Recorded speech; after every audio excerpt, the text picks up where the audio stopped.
할렐루야, 반갑습니다. 지난 한 주간도 하나님 은혜 가운데 평안하셨습니까?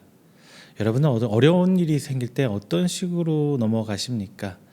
오늘 한 분과 얘기를 잠깐 나누면서 이런 얘기를 했어요. 항상 무슨 일이 생길 때, 어려운 일이 생길 때 무슨 일이 일어나더라. 뭐 가정에서도 마찬가지잖아요. 어려운 일이 있을 때 그 일을 가족이 다 똘똘 뭉쳐서 헤쳐나가기도 하고 혹은 가정 해체까지 이르기도 합니다. 하지만 결국은 그런 어려움을 이겨 나가야 되는데 주안점이 있어야겠죠. 우리의 신앙생활도 비슷하지 않나 싶습니다. 신앙생활이 항상 똑같으면 얼마나 좋을까요? 우리 인생사처럼 오르락 내리락 좋을 때가 있고 힘들 때가 있고 정말 바닥이 언제인지가 모를 정도로 힘들 때가 분명히 있습니다. 하지만 결국은 내일을 위해서 또다시 이겨내고 또다시 이겨내다면 한 걸음 한 걸음 올라가지 않을까요? 자, 우리 신앙생활 가운데 이 어려운 문제를 이겨내게는 지혜를 오늘 본문의 다윗의 신앙 고백을 통해서 다 함께 찾아보도록 하겠습니다. 오늘 본문 말씀 시편 3편은 다윗이 그 아들 압살롬과 함께 반역을 도모한 일부 신하들의 이 반역으로 쫓기는 상황에서 하나님의 구원을, 하나님의 조속한 어떠한 도우심을 호소하는 내용을 담고 있습니다. 특별히 시편 3편은 하나님의 긍휼과 은총으로 아침을 맞이하는 다윗의 감격을 노래하고 있어요. 그래서 아침 찬송시로서 이후에 이스라엘 민족들에게 아침 예배에 많이 사용되었다고 합니다. 오늘 본장은 시편 3편은 크게 세 부분으로 나눠져 있어요. 먼저 1절에서 2절은 많은 대적들에게 둘러싸여 있어서 자신의 힘으로 도저히 감당할 수 없는 위기에 처한 이 다윗이 하나님께 자신의 절박함을 토로하는 부분입니다. 그리고 두 번째는 이제 3절에서 6절 말씀입니다. 이 말씀에서는 다윗이 절체절명 위기 가운데 있어요. 이 상황에서 하나님의 절대적인 보호와 구원의 능력을 확신하는 그 다윗의 신앙 고백으로 이루어져 있습니다. 그리고 마지막 세 번째는요, 7절에서 8절 두 절로 구분되어 있는데요. 하나님의 보호와 구원의 능력에 대한 확신에 근거해서 이제 그 결과론적으로 이렇게 하나님의 통쾌한 구원을 이루어 주세요라는 이 호소, 구원에 대한 호소를 오늘 7절 8절에서는 담고 있습니다. 사무엘서를 통해 우리는 다윗의 인생, 어떻게 왕이 되고 올라왔는지 잘 알고 있어요. 그 다윗이 왕이 되기까지 굉장히 다사다난한 일이 있었죠. 자, 지금 우리의 삶이 너무나 힘들다고 합니다. 그리고 어려운 시기를 이겨나가시는 분들이 분명히 있어요. 자, 이 시점에서 우리가 성도로서 하나님을 대하는 자세를 한번 점검해 보시고 우리의 기도의 방향과 신앙인으로서 삶을 대하는 자세에 대해서 함께 고민해보는 시간 갖도록 하겠습니다. 그리고 다윗의 이 신앙을 본받아서 8절에서 말하는 구원과 복을 누릴 수 있는 우리가 되었으면 합니다. 그리고 그것을 위해서 깨달아서 우리의 삶을 말씀을 중심으로 돌리면서 하나님을 향한 회복을 하고 우리의 이 어려움을 이겨내는, 극복하는 우리 성도님 되시기를 주님의 이름으로 축원드립니다. 자, 첫 번째, 우리 장애물이 뭐예요? 바로 죄예요. 하나님과 우리 사이에서 어려움을 만들어내는 방해물은 바로 죄입니다. 1절을 보면 다윗은 여호와여 나의 대적이 어찌 그리 많은지요 일어나 나를 치는 자가 많으니이다 이렇게 얘기를 하고 있어요. 다윗의 이 말에는 자신의 대적이 많은데 스스로 놀라움을 보여주고 있습니다. 이것은 그동안 자신이 살아오면서 내 주변에 나를 적으로 생각하는 사람들이 이렇게 많은지 몰랐다는 말이 되어요.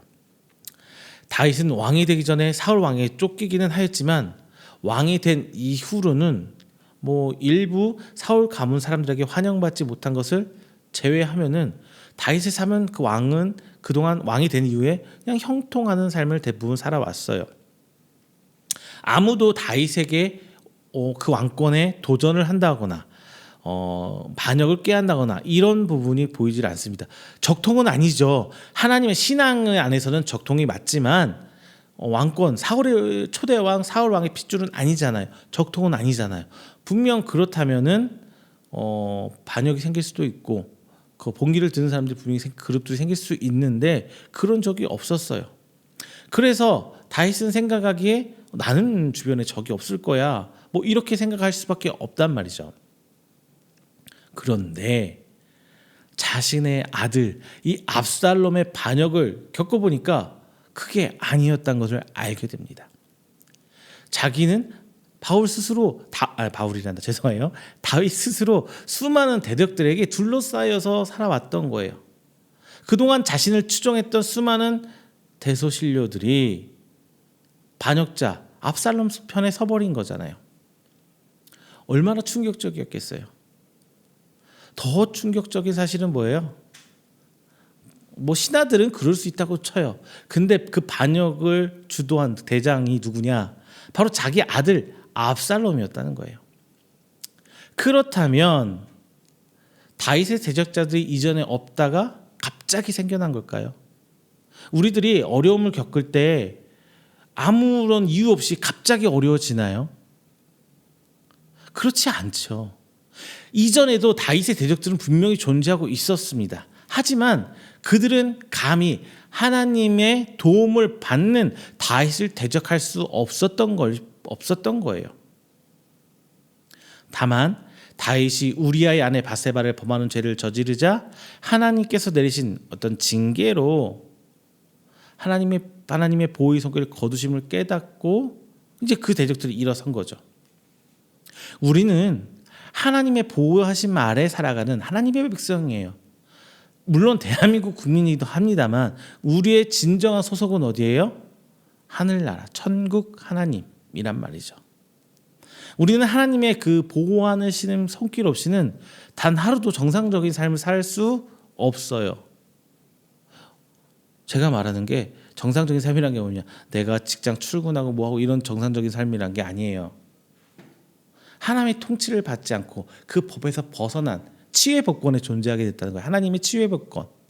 그러면 어때요? 정상적인 삶이 될 수 없어요. 육으로는 정상적인 삶을 살아가겠죠. 여전히 우리는 하나님은 떠났을 수도 있지만 대한민국 국민이고 대한민국에 살고 있고 대한민국의 보호를 받고 있기 때문에 육으로는 그럴 수 있어요. 하지만 내 마음의 영은 어떤가요? 점점 하나님과 멀리하게 되고 하나님의 법을 점점 떠나 살게 되고 이제 주인이 어느덧 내가 되는 거예요. 하나님이 내 주인으로 섬기고 사는 삶이 아니라 주인이 바뀌어버리는 완전히 역정되는 삶을 사는 거죠. 그게 신앙인으로서는 정상인의 삶으로 볼 수 없다는 겁니다. 지금 우리가 평안히 살고 있다면 그건 하나님의 보호하심 때문이에요. 하나님 보호하심 아래 살게 있기 때문에 이렇게 살고 있는 거예요.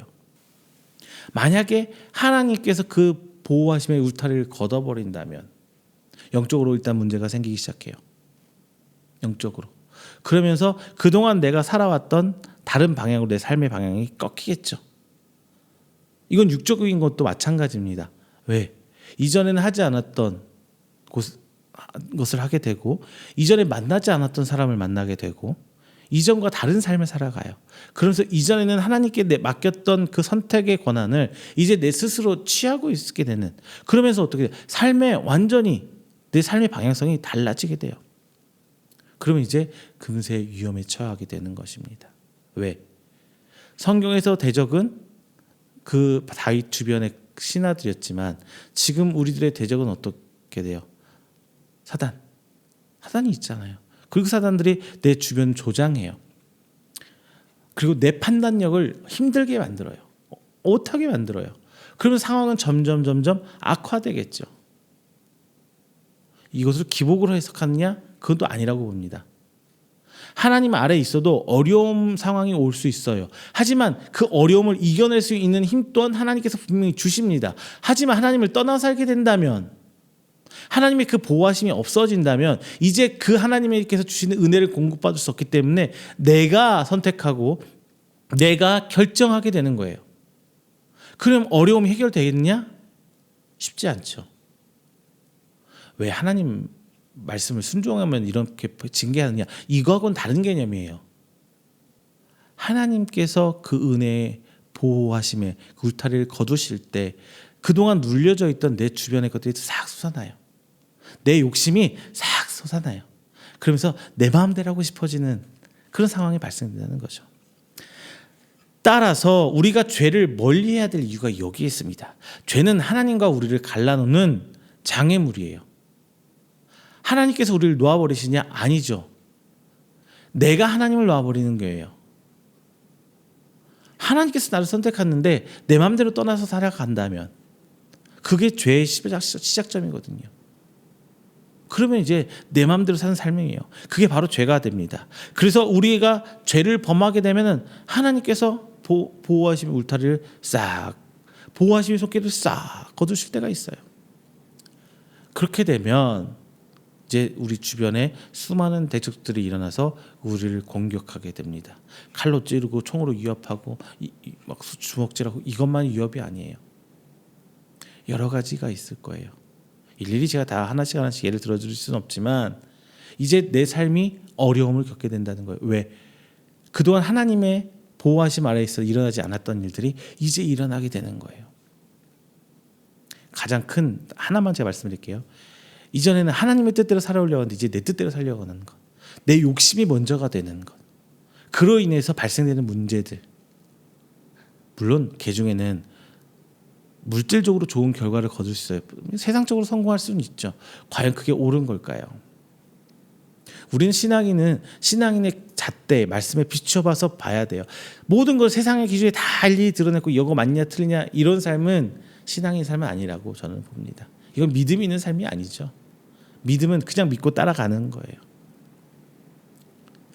특별히 우리 성도들의 최대 원수의 사단은 우리를 마치 우리를 삼키려고 마치 우는 사자같이 덤비게 됩니다. 다윗 언약 사무엘하 7장 8절에서 16절 다윗 언약이 나오는데요. 여기에 약속된 대로 하나님은 비록 다윗이 죄를 범하셨을지라도 버리시지는 않으셨어요. 결국 다윗은 압살롬의 반란을 진압하고 다시 왕권을 회복할 수 있었죠. 그와 같이 하나님은 선택한 백성을 쉽게 버리시지는 않습니다. 내가 떠나서 하는 거지. 하나님이 우리를 버리시는 건 아니에요. 잠깐 그 울타리를 걷어내실 때 우리는 그 부분 조심해야 돼요. 우리가 범죄에서 하나님의 보호의 손길에서 벗어나게 된다면 비록 망하지는 않을지라고 해도 인생의 심각한 위기는 봉착하게 될 것입니다. 어떤 분은 물질적으로 받으실 거고요. 어떤 분들은 심리적으로, 정신적으로 받을 거고, 어떤 분은 신앙적으로 받게 될 거예요. 어떤 게 큰지는 여러분 스스로 판단하시길 바랍니다. 육으로 물질적으로 받는 몸은 굉장히 힘들겠죠. 하지만 그 힘든 상황을 이겨낼 수 있는 힘이 있는 게 우리잖아요. 그런데 그게 마음의 병으로 혹은 잘못된 판단으로 계속되게 흘러가게 된다면은 선순환이 아니라 거꾸로 더 힘들게 되는 거예요. 부디 우리 모두 하나님의 보호로 살아가는 존재라는 것을 한시도 잊지 말고 죄에 대해서 민감하게 좀 경계하고 사시는 여러분 되시길 바랍니다. 두 번째는 이제 이 위기를 벗어나기 위해서는 이 위기를 극복하기 위해서는 하나님의 도움을 신뢰해야 돼요. 믿어야 돼요. 다윗은 2절에서 대적들이 다윗은 하나님의 도우심을 받지 못한다고 있다고 비난하고 조롱받고 있다고 얘기를 하고 있어요. 물론 온갖 조롱이 있었겠죠. 왜냐하면 그들 입장에서는 다윗을 깎아내리고 자신들의 어떤 정통성을 얘기를 해야 되잖아요. 다윗은 잘못됐고 압살롬이 옳은 거다. 다윗은 잘못된 왕이기 때문에 새로 우리는 왕을 압살롬을 세워야 된다는 그런 게 있어야 되니까 자꾸 다윗을 깎아내리게 되겠죠. 하지만 다윗에게 있어서 제일 다윗을 힘들게 했던 말은 무엇이었을까요? 그냥 인간적으로 인신공격하고 뭐 이런 공격들이었을까요? 아니에요. 다윗을 제일 힘들게 했던 말은 성경의 말대로 비춰오자면 다윗이 하나님의 도움을 받지 못한다는 말이었다는 거예요. 예. 다윗은 왕이 될 때까지 하나님의 도우심이 없었다면 그렇게 왕이 될 수 없다는 걸 누구보다도 스스로 잘 알고 있었어요. 우리는 요 점을 캐치해야 돼요. 우리의 삶은 하나님이 도우심이 없었다면 지금 이 상황까지 올 수 없었다는 것을 인정하고 나아가야 돼요. 거기에 대한 하나님의 신뢰가 있어야 돼요. 우리의 삶이 물질적으로 풍요롭든 물질적으로 굉장히 힘들고 어렵든, 왜 우리 삶이 제일 어려운 게 돈이잖아요. 솔직하게 우리 삶에서 제일 여러분 어렵게 하는 게 뭐예요? 저도 마찬가지입니다. 돈이, 물질이 우리를 제일 힘들게 해요. 어렵게 해요. 그 과정에서 욕심이 생겨나고 그 과정에서 죄를 짓기도 하지만 제일 문제된 그거잖아요. 하지만 그 과정에서 누가 나를 어리석다, 왜 그렇게 했니, 그렇지, 그렇게 하지 말라고 했잖아, 그렇게 하지 말라고 했잖아, 그럴 줄 알았다, 별별 소리 다 듣게 되는데, 그것보다도 다윗 스스로 제일 힘들었던 거는 다윗은 더 이상 하나님과 함께한 사람이 아니야, 이거였다는 거예요. 여러분, 이 말의 무게를 혹시 체감하고 계십니까? 이것을 느끼셔야 돼요. 너는 하나님과 함께하고 있느냐? 너는 하나님이 떠난 것 같다. 제가 설교할 때 많이 하는 말 중에 하나가 이거죠. 하나님의 간섭하심이 없다면 내 인생은 평탄하게 갈 거예요. 힘듦도 없고 어려움도 없고, 보통 사람 제일 좋아하는 평탄한 삶. 진짜 하나님의 사람이라면요, 굴곡이 있어야 돼요. 물론 그 과정에 내가 잘못된 선택이 있을 수 있고 내 잘못으로 일어날 수도 있겠지만, 하나님이 나를 시험하기 위한 과정도 있어요. 그 과정 속에서 힘든 일이 있었다는 것은 하나님이 내 주변에 보호의 울타리를 걷어내셨다는 거잖아요. 그렇죠? 그렇게 힘든 거. 어쨌든 나는 하나님 시선 안에 들어가 있는 거예요. 그거에 감사의 조건이 되는 거란 말이죠. 근데 그마저도 없다면 굉장히 우리 신앙을 경계해야 할 상태인 거예요. 다윗 입장에서 하나님의 도우심만 있다면 바로 일어설 수 있고 재기할 수 있다는 그런 뚜렷한 믿음이 있었어요. 어떤 위기 상황에서도 그는 다시 일어설 수 있다는 확신이 있었어요. 왜? 왕이 되기 전까지 그 상황들을 다윗이 계속해서 경험해 왔잖아요. 여러분, 한번 여러분 삶을 돌아보세요. 내 삶에 하나님의 역사하심, 일하심이 어떤 식으로 일어났었는지, 이거를 모르면은 이 믿음이 안 생겨요. 그러니까 자꾸 내 삶을 돌이켜 봐야 되는 거예요. 자꾸 내일 미래를 살아가기보다 내 안에 믿음을 확신하기 위해서 하나님의 일하심을 내가 증거가 있어야 되는데, 그건 어디 있어요? 지금 당장 하나님 일하시는 줄 보이세요? 그 손길이 여러분 느껴지세요? 저도 안 느껴져요. 내 과거를 계속 비춰보고 내 삶을 고찰하고 성찰할 때, 이건 하나님 분명히 하셨구나, 하나님 감사합니다, 할렐루야, 아멘, 믿음의 고백들이 팡팡팡팡팡 나가야 되는 거란 말이죠. 우리는 그런 삶을 살아야 돼요. 하나님의 도우심이 없으면 우리의 삶의 재기는 꿈도 꿀 수 없어요. 그게 다윗이 제일 무서워했던 거잖아요. 왜냐하면 이 세상의 모든 일은 온 우주와 역사의 절대 주권자이신 하나님의 뜻에 따라 결정되기 때문이에요. 유에서 물을 창조하신 하나님께서 뭘 못하겠습니까? 하나님이 하시면 하는 건데, 그 믿음으로 우리는 삶을 살아가는 건데, 그런데 우리는 자꾸 삶에서 하나님의 도우심을 너무 잊어버리면서 살고 있잖아요. 그동안 하나님께서 너무나 잘 우리를 이끌어 주시고 보살펴 주셨건만, 하나님의 도우심을 기대하기보다 그냥 세상의 법에서, 세상의 그 규칙 안에서 우리는 거기로만 자꾸 들어가려 할 때가 너무나 많잖아요. 다윗에게 배워야 할 점이 바로 이 점입니다. 어려움에서 다윗은 하나님의 보호하심과 동행하심을 결코 잊지 않았어요. 힘들수록 더 하나님을 찾았고 어려울수록 하나님께 감사했습니다. 이게 우리 신앙인의 가장 중요한 자세 중에 하나예요. 본문에서는 우리가 진정으로 의지해야 할 존재가 누구인가를 분명하게 가르쳐주고 있습니다. 사람은 분명히 한계가 있어요. 한계가 분명한 연약한 존재가 우리 인간이란 말이에요. 그래서 자신의 힘으로는 세상을 살아가기가, 이 세상을 하나님의 성도의 모습으로 살아가기가 힘들어요. 이 세상 살아가는 거는 하나님 안 믿어도 살아갈 수 있어요. 안 믿는 사람이 잘 먹고 잘 사는 사람 얼마나 많아요. 산다는 기준으로 보면은 믿음과 관계없어요. 하지만 하나님의 백성으로 산다는 건 다른 거예요. 하나님이 도우심이 있어야 돼요. 때문에 사람들은 뭔가 의지할 곳을 찾아요. 단순히 산다는 것 기준에서도 사람들은 우리는 하나님을 의지하지만 안 믿는 사람들도 의지하고 싶은 걸 찾아가는 경향이 굉장히 강하게 있습니다. 어떤 사람은 나보다 강한 사람을 의지하기도 해요.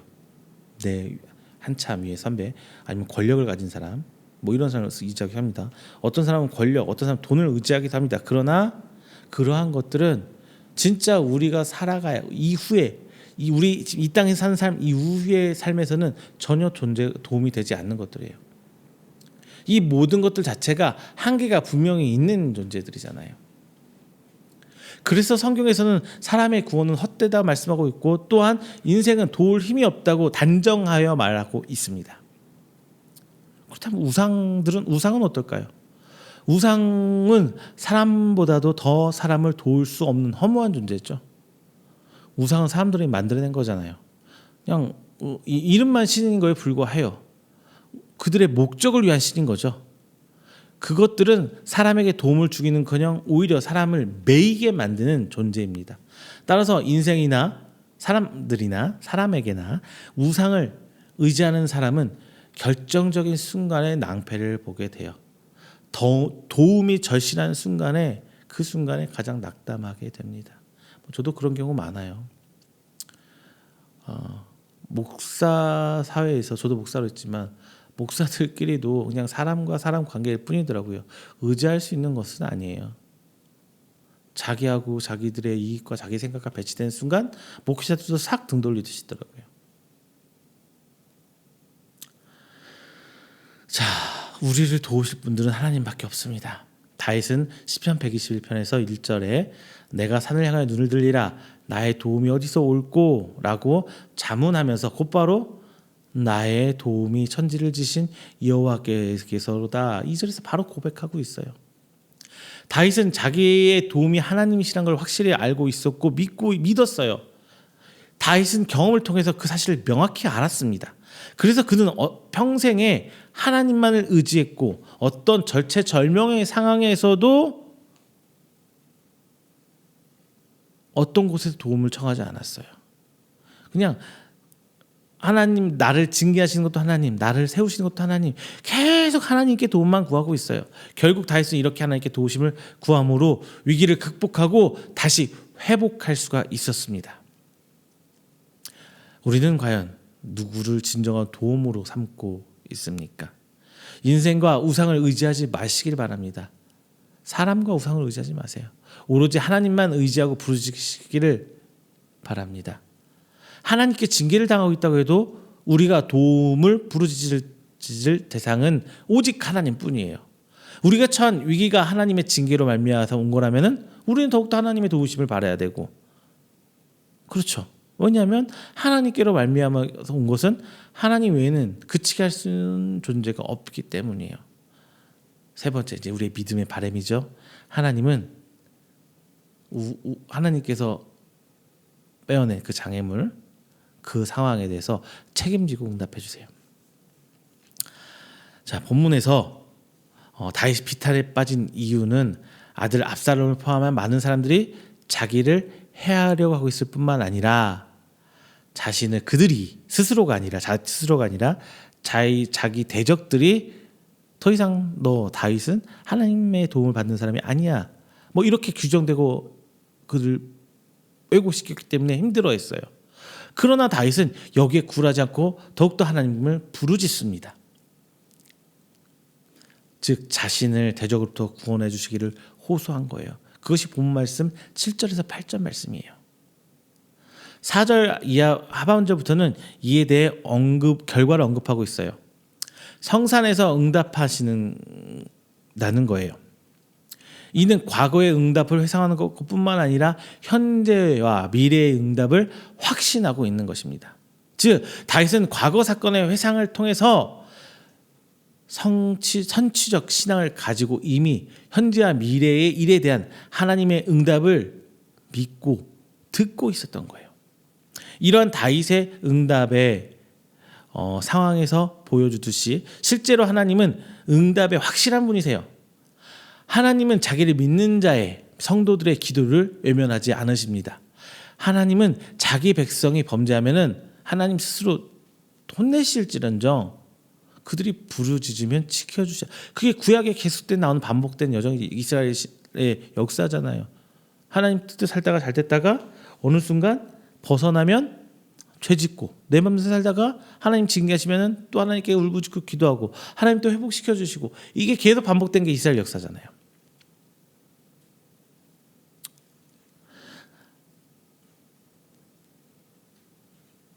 하나님의 응답은 철저한 책임감에 기반하고 있어요. 하나님의 백성을 책임진다는 것.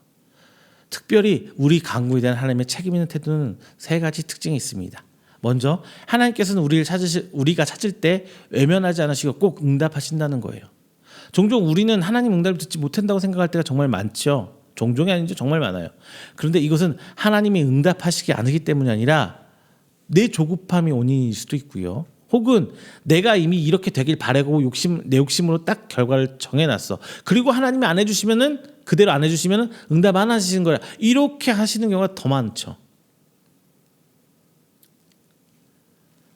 하나님께서 이미 응답해 주셨는데 우리가 깨닫지 못하는 경우예요. 둘째는 하나님은 우리가 간구하시기만을 기다린다는 거예요. 이사야 65장 24절 이렇게 말합니다. 그들이 부르기 전에 내가 응답하겠고 그들이 말을 마치기 전에 내가 드릴 것이라 말씀하셨습니다. 즉 하나님의 응답은 분명하고 신속하다는 거예요. 하지만 우리가 하나님을 찾아 나가야 될 때, 우리가 하나님께 그런 기도를 할 때 이게 전제 조건입니다. 세 번째는 하나님은 말로만 응답하시는 게 아니에요. 행동으로 보여주시는 응답입니다. 하나님의 응답은 직접 손을 내밀어서 우리를 건져주시는 거예요. 하나님은 우리의 기도에 대한 응답을 책임감으로 안고 계세요. 사람은 그 누구도 부탁에 책임감을 느끼진 않아요. 자녀라면 좀 다르겠지만 하나님의 은혜는 우리의 부탁과 우리의 기도에 항상 귀 기울여 계신다는 거예요. 그리고 그것을 책임과 의무로 안고 계신다는 겁니다. 자, 말씀 맺겠습니다. 성도라고 어려움이 없이 사는 거 아닙니다. 시편 1편에서 나오는 시냇가에 심겨진 나무는 보기에는 좋아 보이지만 다른 나무와 똑같이 비도 맞고 추위도 견뎌내야 되고 더위도 견뎌내야 되고 태풍도 맞아요. 이거 당연한 겁니다. 성도의 삶도 역시 마찬가지예요. 하나님의 보호하심이 있다고 하나님이 성도로 살아간다고 뭐 어려움이 없는 거 아니에요. 믿건 믿지 않건 사람이라면 사람의 굴곡이 계속 있어요. 다만 이 어려움에서 믿는 사람은 최소한 믿고 기도하며 신뢰할 하나님이 있다는 거죠. 우리는 믿고 기도할 하나님이 있다는 거예요. 그리고 그 하나님은 인간이 만들어낸 우상과는 달리 실질적으로 모든 능력을 베풀 수 있는 전지전능한 하나님이에요. 다윗이 어려움 가운데 힘들었던 것은 자신을 택하시고 세우신 하나님, 그 하나님이 이제는 다윗을 떠나버렸다는 그 조롱을 들을 때에 힘들었던 거예요. 그 상황, 아들한테 쫓기고 도망가고 왕권에서 밀려나오고 이 상황이 힘들었던 것이 아니라 하나님이 나를 떠났나? 이 생각이 더 힘들었던 거예요. 다윗은 대적들의 조롱 속에서도 하나님은 자신을 지키는 자라는 신뢰를 버리지 않았습니다. 오히려 하나님은 자신의 부르짖는 소리에 응답하실 것은 확신을 차서 오늘 본장 시편 3편을 통해 기도하고 찬양한 거예요. 오히려 다윗은 대적 가운데 있을지라도 하나님께서 붙드심이라는 믿음으로 두려워하지 않고 잠도 푹 잘 수 있었음을 말하고 있어요. 성도 여러분, 우리가 붙들 존재는 하나님뿐이에요. 그 하나님은 우리의 기도를 듣길 원하십니다. 하나님께서는 우리의 말에 귀 기울이시고 우리가 어떤 생각으로 어떤 마음으로 하나님을 대하고 살아가는지 이것을 서로 교제하기를 원하고 계세요. 지금 상황이 어렵다고 하나님을 놔버리고 계십니까? 이런 마음보다 다시금 하나님을 붙들어 보시기를 바랍니다. 이 말은 성경을 통해 하나님께서 우리에게 약속하신 말씀이에요. 하나님을 신뢰하는 믿음이 우리의 구원하는 이유가 되고 우리에게 복을 주시는, 우리가 삶을 살아가는 힘을 주시는 그 원천이 되는 것입니다. 사랑하는 성도 여러분, 오늘이 너무 힘들다고 좌절하고 주저앉지 마세요. 그 상황을 바라보고 힘들어하지 마세요. 그것은 우리가 이겨내고 극복해야 할 장애물이고 극복의 대상일 뿐이지 결단코 그게 우리의 삶을 결정짓지는 않습니다. 다 우리 삶을 결정짓는 것은 하나님이에요. 하나님의 도움이고 하나님의 도움이 손길입니다. 이것을 잊지 마시고 더욱더 하나님을 찾으시고 하나님을 기대해 보시는 여러분 되시기를 주님의 이름으로 축원합니다. 다 함께 기도하겠습니다. 사랑의 하나님 감사합니다. 오늘도 귀한 말씀 나눴습니다. 주님의 뜻 가운데 다윗이 이 어려움을 어떻게 이겨냈는지 저희들이 함께 살펴봤습니다. 하나님, 오늘도 우리가 살기 힘듭니다. 어렵습니다. 어떻게 해야 될지 모르겠습니다. 하나님이 나를 떠난 것 같습니다. 하나님 주무십니까? 이런 한탄과 이런 원망을 할 수도 있습니다. 하지만 저희들 하나님 놓지 않는 믿음 갖게 해주시옵소서. 이 믿음 내 스스로 할 수 있는 건 없습니다. 다만 하나님께서 나와 함께 계셨다는 내 삶의 증거들이 내 눈앞에 있습니다. 주님, 여전히 우리는 주님 붙들고 가겠습니다. 하나님, 여전히 우리는 하나님 찾으며 가겠습니다. 주님, 우리 다시 일으켜 세우시고 이 어려움을 이겨내는 하나님의 성도가 될 수 있도록 주님께서 역사하여 주시옵소서. 이 모든 말씀 사랑이 많으신 예수님의 이름으로 기도드립니다. 아멘.